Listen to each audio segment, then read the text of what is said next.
Good morning mga ka-Arganero. Balikan natin itong scoop basic. Tambay lang muna tayo at baka limapulo tayo rito. Sa puntong ito, inaasahan ko na may idea na kayo paano mag-zero ng scope. At isa nga sa mga na i-encounter natin dito sa pag-zero na nating scope ay ayaw gumalaw ng reticle o ng crosshair.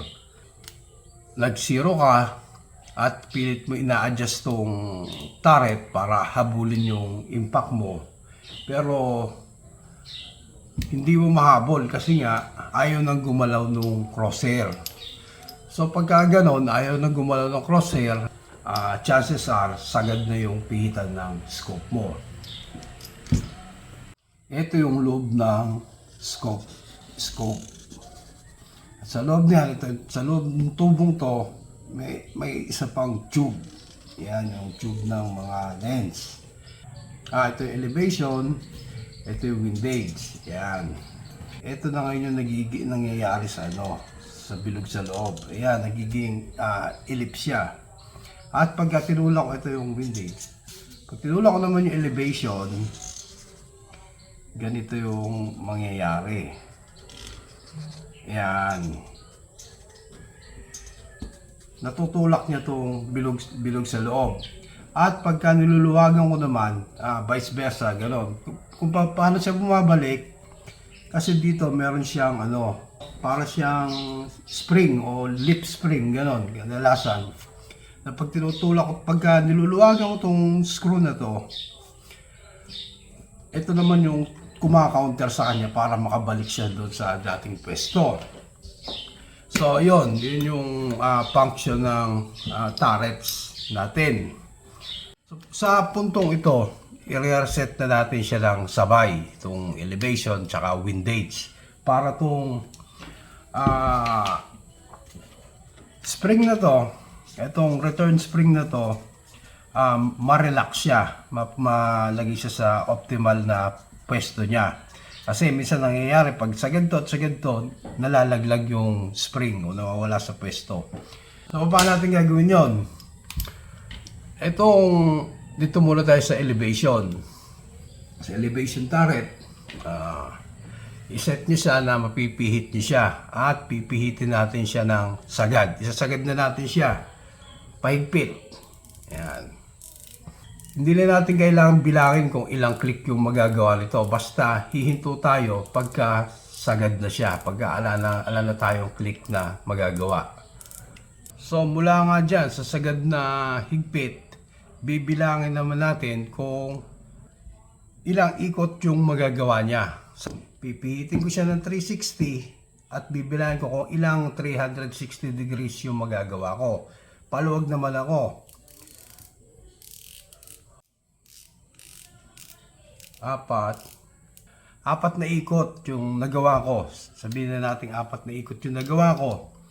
At sa apat na ikot na yon, sa apat na per turns na yon, ang kalahati nito ay 2. So, ibig sabihin, kailangan kong bumalik ng dalawang ikot para mapunta ako sa gitna. Para mapunta sa gitna ulit. Ihigpit ulit ako ngayon ng 2 ikot. Kaya mula sa sa 3, sa 2. Nandun ako sa gitna. Ibig sabihin, nasa gitna ako. Nasa gitna yung ko. May 2 turn ako natitira dito. May 2 turn din ako natitira dito sa magkabila. Kasi 4 na ikot yung nagawa ko. So, para maging balance siya, bitig na 360 degrees na ikot akong natitira sa 2. At ngayon, nasa gitnang pwesto na siya. Ganon din yung gagawin natin sa windage. Pipitin natin sagad. Pag sagad, bilangin natin kung ilang turn yung magagawa niya sa kabilang sagad naman. At babalansin din natin kaya yung ginawa natin sa elevation. At pagkatapos nga nun, susubukan na uli natin mag-zero. So, sabihin na natin per grid. Ayan, kagaya ng dati, per grid, meron tayong 1 inch per grid. Ngayon, nung tinesting natin kung nasa na tayo, hindi pa siya naka-zero. Nasa 25 yards tayo. Halimbawa, dito siya nag-land. O sabihin mo dito sa part na to. Ibig sabihin, 2 inches to magagawa natin, kailangan nating i-compensate. So ito, goods na to, itong 2 inches para sa pag re-reset natin ng turret. Ano yung hindi ayos? Ang hindi ayos, pagka ito sabihin mong 5 inches, medyo alanganin na to. Pero kung nasa pagitan siya 2-3 inches, dito siya naglan sa 3 inches, okay na. Ibig sabihin, kada isang MOA nga na sa 25 yards, meron tayong 4 MOA. 4 MOA o 16 clicks yung magagawa natin sa bali 4, 4, 4. Kung saan tayo? Kung sa 3 inches.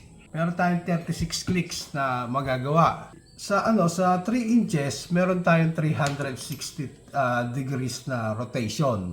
Sa 3 inches drop. Pagka unang try mo, dito tumama 3 inches yung naging drop. Ibig sabihin, makukonsume na natin agad yung isang 160 degrees natin o isang turn.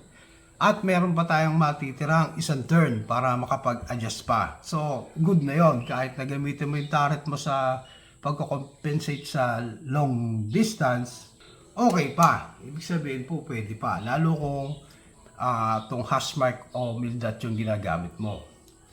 Pero pagka ang drop ng bala ay mga 5 inches hanggang 6 inches o below na, at hahabulin mo pa to dito sa turret, ang mangyayari niyan, masasagad na naman tong turret mo. O baba natin may iwasang masagad yung scope natin pagka ganitong malaki tong drop ng pellet sa unang putok mo pag nagsasight ka. So isang paraan para na magagawa natin, maglalagay tayo ng shim dito sa sa scope mount. Maglalagay tayo ng shim diyan. Ayan, meron din ako nilagay na shim sa may parte ng eyepiece para nagkaroon siya ng konting MOA pa. Dito nilagyan ko ng 0.2. 0.2 yung nilagay kong shim na to. Alam naman kasi natin na konting lang dito, konting adjust lang dito, konting shim lang, malaking epekto yung nagagawa. Yung minute ng angle, habang lumalayo tong distansya ng angle. Pero same angle pa rin. Ayan. Mas maliit yung distansya nito kaysa dito. Ayun. At kaya konting adjustment dito, konting galaw nito, malaki yung epekto sa malayo. Itong scope mo, pagkatapos mong i-reset, pagkatapos mong lagyan ng shim, pwede mo nang ulitin yung instruction natin na isiro uli yung scope. Ang natitira na lang gagawin natin pagkatapos nating mag-zero ay ang iset yung turret natin. At ito nga, kagaya nito, luluwagan ko to ng konti pagkatapos ko siyang i-zero at ibabalik ko na to. Ayan, niluwagan ko to ng konti para itong knob, adjustment knob, maigagalaw ko siya na hindi magkiklik yung, ayan, gumagalaw siya na hindi nagkiklik yung turret. Sa ganung paraan, masiset ko yung number niya sa 0. Ayan, makikita nyo, ayan, nakaset na tong number sa 0. At pagkatapos sa 0, ilalak ko na ulit ito. O ipupesto ko na ulit siya doon sa, may kiklik ko na naman siya na, ayan, may click na siya, ayan. Pero, ibabalik ko na siya sa 0 anytime na gusto ko. So yun lang mga ka-erganero, mga kapwa ko erganero, at sana sa mga bago dyan, sana may napulot kayo kahit papano, at sana tuloy-tuloy na itong araw na to para makalakad naman kami sa linggo. Yun lang at happy hunting, paalam!